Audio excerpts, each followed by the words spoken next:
Dictation start होगी 5 second बाद। Yes, उत्तम स्वास्थ्य का आनंद पाने के लिए, परिवार में खुशी लाने के लिए और सबको शांति प्रदान करने के लिए सबसे पहले अनुशासित बनने और अपने मस्तिष्क पर नियंत्रण प्राप्त करने की आवश्यकता है। भगवान बुद्ध द्वारा संपूर्ण जगत को दिए गए इस संदेश में अनुशासन को महिमा मंडित किया गया है। अनुशासन शब्द शासन में अनु उपसर्ग के जुड़ने से बना है। इस तरह अनुशासन का शाब्दिक अर्थ है शासन के पीछे चलना। प्राय माता पिता एवं गुरुजनों के आदेशानुसार चलना ही अनुशासन कहलाता है, किंतु यह अनुशासन के अर्थ को सीमित करने जैसा है। व्यापक रूप से देखा जाए तो स्वशासन अर्थात आवश्यकतानुरूप स्वयं को नियंत्रण में रखना भी अनुशासन ही है।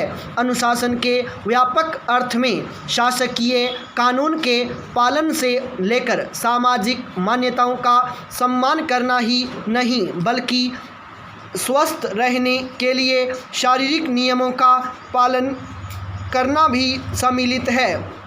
इस तरह सामान्य एवं व्यावहारिक रूप में व्यक्ति जहाँ रहता है वहाँ के नियम कानून एवं सामाजिक मान्यताओं के अनुरूप आचरण एवं व्यवहार करना ही अनुशासन कहलाता है।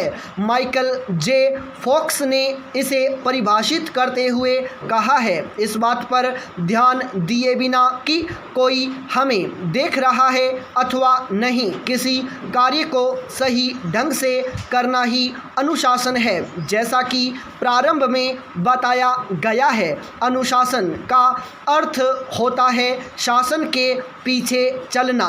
इस अर्थ से देखा जाए तो जैसा शासन होगा वैसा ही अनुशासन होगा। इस प्रकार यदि कहीं अनुशासनहीनता व्याप्त है तो कहीं न कहीं इसमें अच्छे शासन का अभाव भी जिम्मेदार होता है। यदि परिवार के मुखिया का शासन सही नहीं है तो परिवार में अव्यवस्था व्याप्त रहेगी ही। यदि किसी स्थान का प्रशासन सही नहीं है तो वहाँ अपराध का ग्राफ स्वाभाविक रूप से ऊपर ही रहेगा। यदि राजनेता कानून का पालन नहीं करेंगे तो जनता से इसके पालन की उम्मीद नहीं की जा सकती। पाई पैराचेंज, यदि खेल के मैदान में कैप्टन स्वयं अनुशासित नहीं रहेगा तो टीम के अन्य सदस्यों से अनुशासन की आशा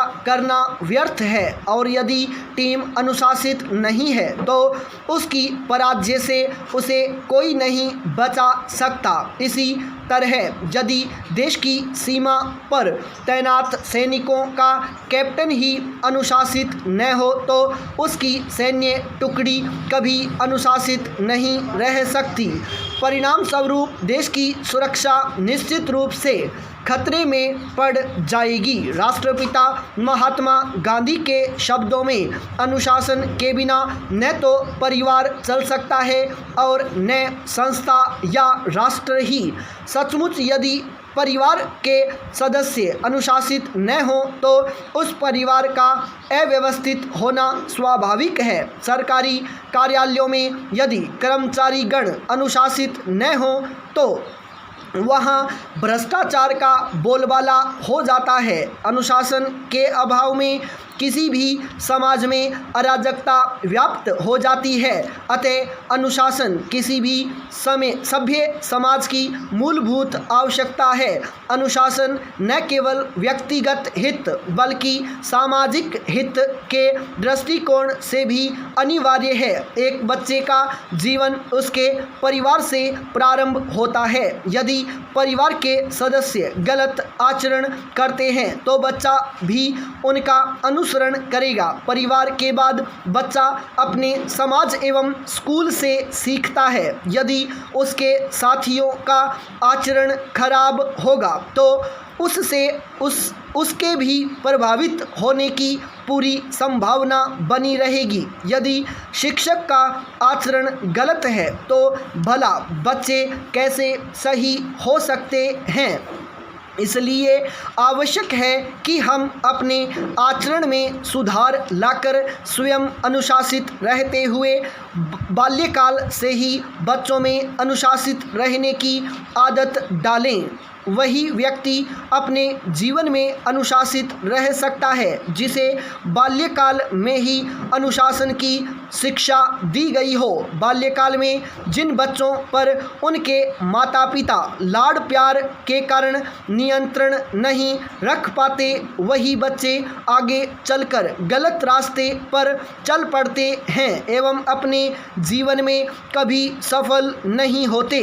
अनुशासन के अभाव में कई प्रकार की बुराइयां समाज में अपनी जड़ें जमा लेती हैं। नित्य प्रति होने वाले छात्रों के विरोध प्रदर्शन, परीक्षा में नकल, शिक्षकों से बदसलूकी अनुशासनहीनता के ही उदाहरण हैं। इसका दुष्परिणाम उन्हें बाद में जीवन की असफलताओं के रूप में भुगतना पड़ता है, किंतु जब तक वे समझते हैं तब तक देर हो चुकी होती है। पाई पैराचेंज।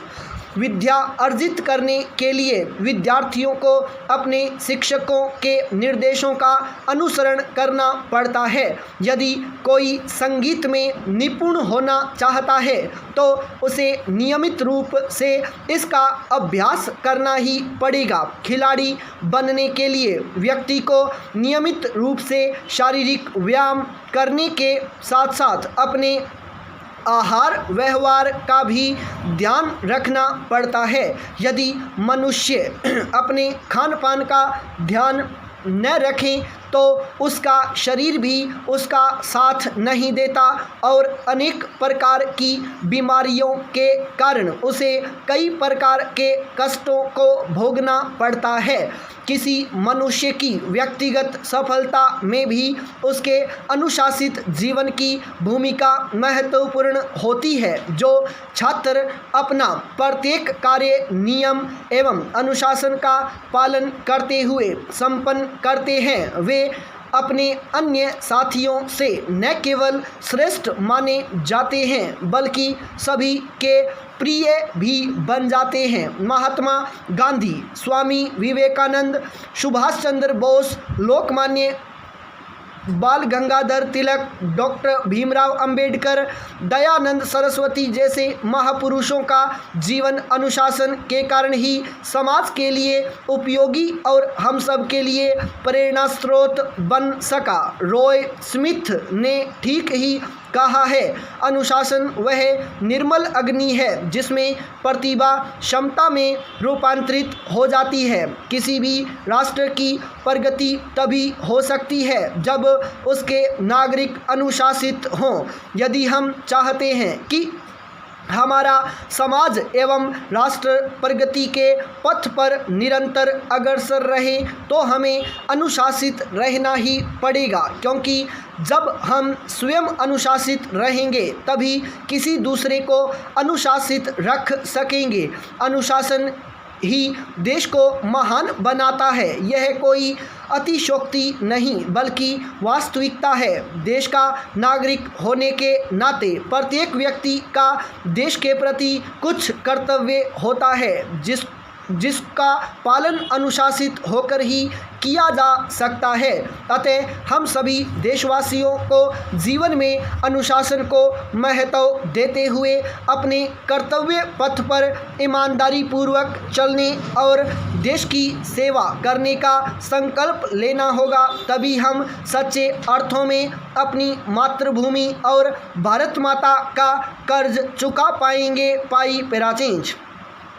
जो व्यक्ति अपना निश्चित कार्यक्रम बनाकर मानसिक वृत्तियों को स्थिर एवं संयमित करके कार्य करता है उसे जीवन संग्राम में अवश्य सफलता प्राप्त होती है। वैसे तो यह नियम प्रत्येक आयु वर्ग के व्यक्ति पर लागू होता है, किंतु विद्यार्थी जीवन में इस नियम की सर्वाधिक महत्ता है। जो विद्यार्थी नियत समय में पूर्ण मनोयोग के साथ अपनी पढ़ाई करते हैं उन्हें सफलता अवश्य मिलती है। इस तरह समय का अपव्यय करना तो आत्महत्या के समान है ही, समय का दुरुपयोग भी उससे कुछ कम नहीं, क्योंकि समय के बीत जाने के बाद अफसोस करने से बीता हुआ समय कभी भी वापस नहीं आ सकता। स्टॉप।